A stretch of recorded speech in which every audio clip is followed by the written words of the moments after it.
everybody. Welcome back to another episode of Explore the Spectrum. I'm your host, Janetta Bryant, and today we are joined with Cynthia Slomowitz. How are you doing today? I'm doing well, thank you. How are you? I'm good, thanks. I'm excited to have you join us because we often find ourselves talking to ABA therapists and occupational therapists, and it's not as often that I get to talk to a physical therapist, especially one that specializes in autism. You and I have something in common, both being moms of kids with diagnoses. So I understand the heart that you must pour into your everyday because you know how relevant and important it is. But why is it that you find working in the physical therapy side of it so relevant and important?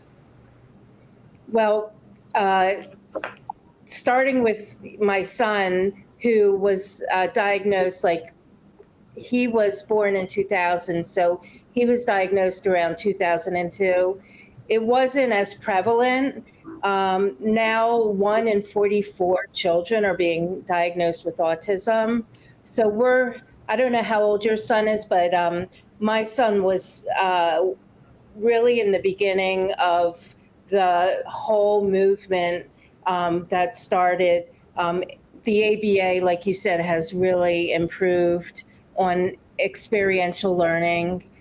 They used to drill a lot of kids, and we're not creating robots, we're creating people. So that's where I'm coming from. And now that my son is older, I am looking more deeply into the sensory motor piece, and I'm finding that, and there's another professor, Dr. Anjana Bhatt. She has done a lot of research on sensory motor function, and she has found that 88% of children diagnosed with autism have sensory motor delay. So we really, the physical therapists really have a lot of work to do to be included in that team unit.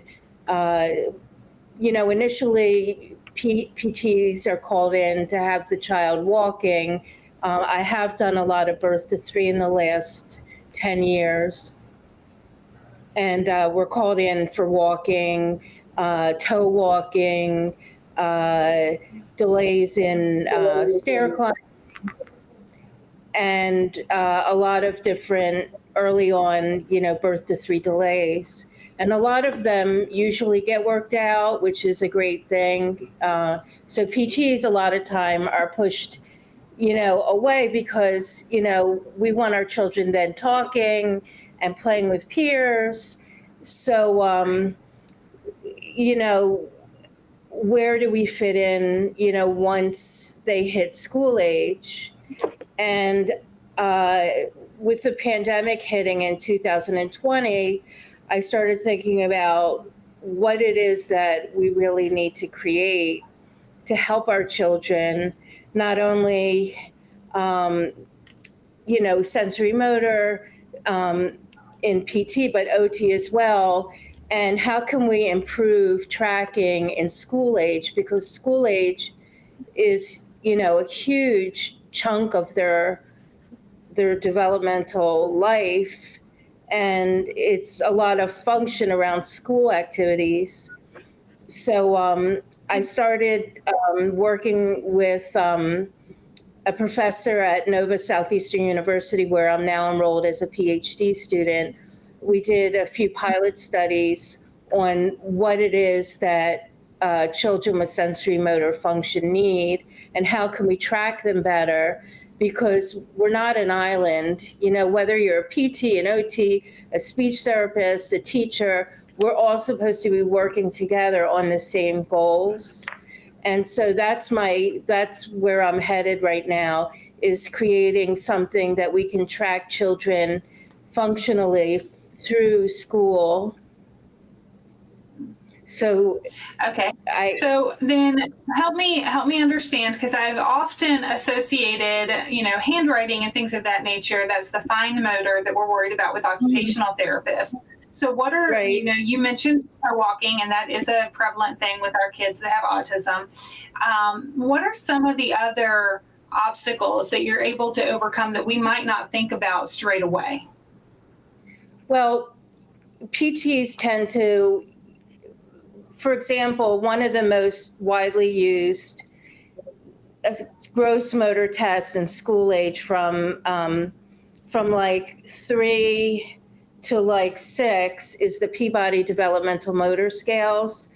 And that has PT that has 3 sections: locomotion, which is like skipping, hopping, jumping, stairs, running.